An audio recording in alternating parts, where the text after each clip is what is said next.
This is the brand new Lexus 300E, and E stands for electric. That means that it's run by battery, of course. This is the premium model, not the luxury model. So there are a few differences. The color, I think, is rather nice. It's green metallic. Let's look at the front.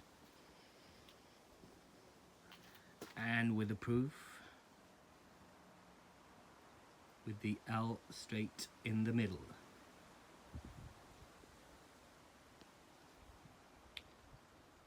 I've just had it for a couple of rounds,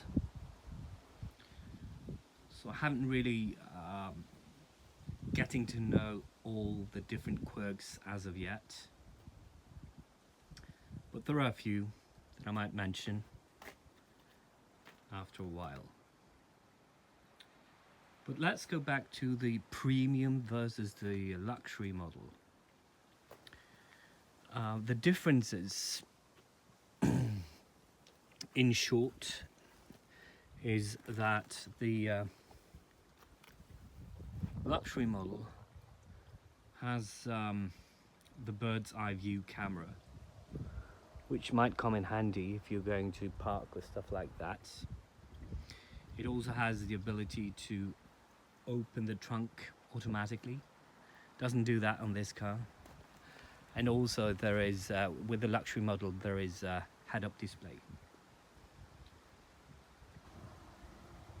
You see that the wheels are made of aluminium. Quite nice wheels, honestly.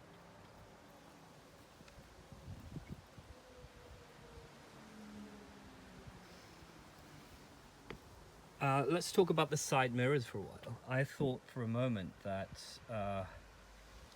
this particular brand, this premium brand, didn't have the ability to tilt the mirrors inwards while you're parking, but they can. So there are no differences there. Right, so let's open the door. We'll see inside for a moment. And take a look at this. This is, I think, where you can truly see like the premium status of this car. I just love the interior. It's light brown, brownish. Gives you like a race car drive feel in a way. Very nice leather interior with the visible seams all along that I find to be, it gives that luxurious feel. The seats, of course, they can be moved back and forth, but with very convenient handles. These are run like automatically. So let me show you, if you push this button, it will go backwards like this. Mechanically, you have this ability to tilt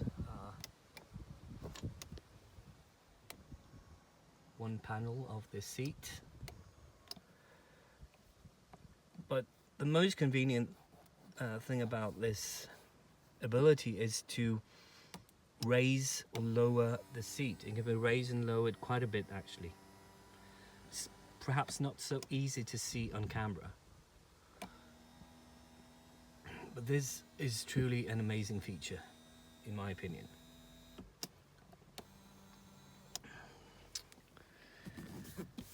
I got it directly from Japan, which I'm quite happy about. It had only driven like 6 km once I received it, so it has practically not been driven by humans before I got it, so that is quite nice. If we go inside for a moment, I'll sit down and I'll show you the different types of buttons. Now, after closing the door, there are some features that I'm not sure of as of yet. Well, first of all, you've got the car alarm that's placed quite conveniently up here. So if you press this button, you can turn off the car alarm. So if there's a lot of jiggling and wiggling, you might avoid getting these type of sirens and stuff like that, which is quite nice to avoid at times. Quite conventional rear window, rear mirror.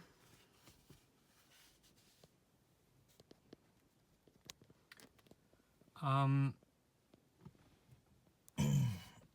the steering wheel is quite convenient, very nice grip, leather foamed.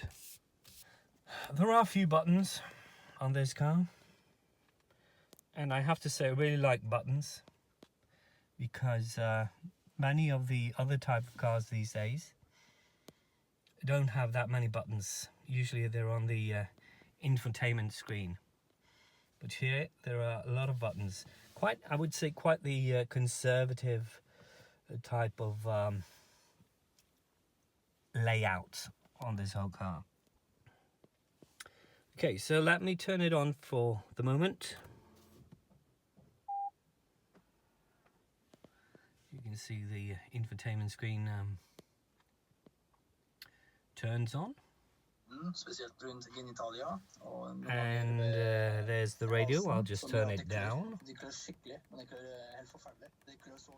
no reason for us to listen to someone at the radio talking. I haven't really figured out how to get rid of this screen. You have to press the I concur button. And then there's the radio. If you turn on this one, you get the GPS, which is very nice. I've tried it. It gives you all the info that you need. Very easy to follow.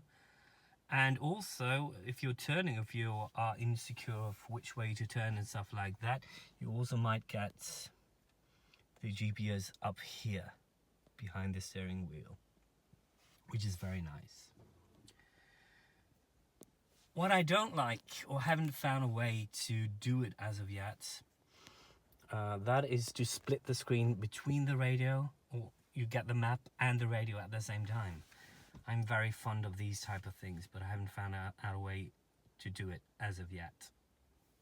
The first one has to do with the fan, different types of settings when it comes to the fan and stuff like that. You also got comfort, and let's press this one. These are the different features that beeps and tells you how to drive, and if you're driving safely and stuff like that. Stuff like lane assistant, for instance. In order to get rid of the beeps, if you're breaking the speed limits, you have to do this. Let's see. Oh my gosh, it's not easy. Yeah, you have to put your finger there, and then you shove it to the side. And yet another button, then this one, and there you go. Visual and sound. And this comes on automatically, visual and sound. And you can press the visual, okay, and then the sound is gone if you break the speed limits. But you have to do this every time you start up the car. There's no way of getting rid of it. Anyway, if you look here, you've got your automatic, but also some convenient stuff. You have seat warmers. It's 3, that's 2, that's 1, that's 0. You also got this has to do with the steering wheel, where you get heated steering wheel. Press it off. This is on both the front seats. This one is also quite convenient. These are actually fans inside the seats. You press this one, you get, you know, an ability to cool down the seats if it gets too hot, for instance. Right, let's have a quick drive maybe. It's a bit hard to hold the camera at the same time as you're driving. Luckily, this is my private driveway, so I have the ability and the legality of driving the way I want. So you can see the backup camera here, which is very clear and nice, easy to follow. Once you start driving, if you haven't attached your seat belts, it will start to beep quite soon, in all honesty.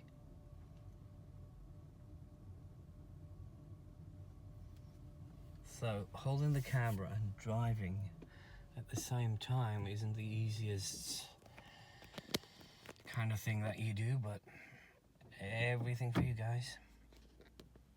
Right, so once I've taken it into drive again, you'll see that it changes from the backup camera to the GPS or the map. Let's drive it back to where I started. You can see that it on the display, you can clearly see that I haven't attached the seat belt. Since I'm driving so slowly, it hasn't started beeping yet. I still don't know. I tried to find out what the hell does ACS mean. I still don't really know what it means. So there you go. You have also some type of features here where you can, if you go down like a steep hill or something, you can press the minus button and it'll recharge. So that's kind of cool. And I'm ready to step outside and go into the back.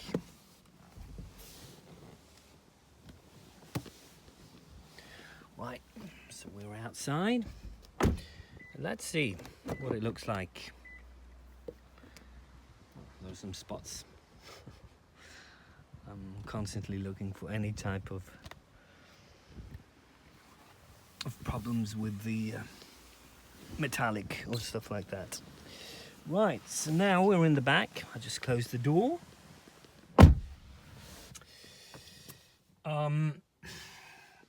How is the space? I was very, let's say, I had a bad feeling about the space at the back because I was afraid that it was going to be very stuffed, very hard to get your feet where you wanted them and stuff like that. But it's actually a much bigger space at the back than I thought originally. This has to do with the ability to heighten the front seat. So if it's you know, raised, you might get your feet underneath the front seat quite conveniently. Here you'll see a convenient fan that you can adjust the way you would like. Also some, as I told you, the back seat, rear seat warmers. You've got your low, you've got your high, and you also have a USB. How do you open this one? Yeah, like this. Two USB ports in the back, which can be quite convenient if you have if you want to charge your phone and stuff like that, but I'm sure that it's rather slow. There's one. This feature is quite cool. You can keep your beverage or coffee here if you want to. Furthermore, see if I can make this whilst seating in the back. Try to not get any spots or stains on the leather. This is quite cool. You can open, let's see if I can do it from back. So, the trunk, no, it doesn't open automatically, like with the BMW that I had this summer. You have to use your fingers and open it. But as you can see, the trunk is quite spacious. It has some cool features, like this one where you can put your shopping bag if you want to. Press it in like this and it'll keep attached. Quite cool. Got this peg on both sides. There are, of course, more space down here. This is one of the chargers, and so on and so forth.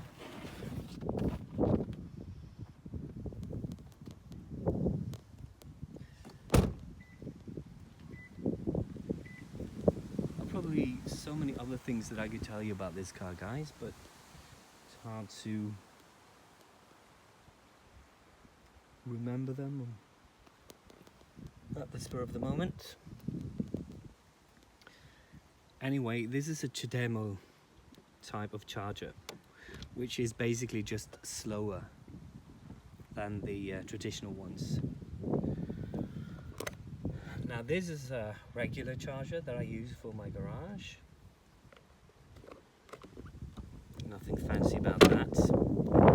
But if you go to the other side of the car, where you're seated as a driver, press this button, let's see, yeah, there you go. This is the fast charger, CHAdeMO fast charger. But it's not that fast, unfortunately. A bit slower than the typical, what do you call it, ACC, I think. But I'll have to say, all in all, oh, there's a lot of wind outside. I'm sorry if you can't hear me. Oh. I have to say, like, all in all, I'm quite pleased with the car. It's very comfortable. Really gives off that luxury feel on so many aspects. There are, of course, some features that you won't get on a premium model. And obviously, the electric model, it has its challenges, like all electric cars. But I would say, you know, for being an electric car, I kind of like this one because it looks so traditional. It looks like a regular car. It doesn't look like, you know, some of the electric cars looks kind of weird, I think. This looks rather nice. Right, so I'll just open the gate to my garage. And I'll call it quits for now. Bye.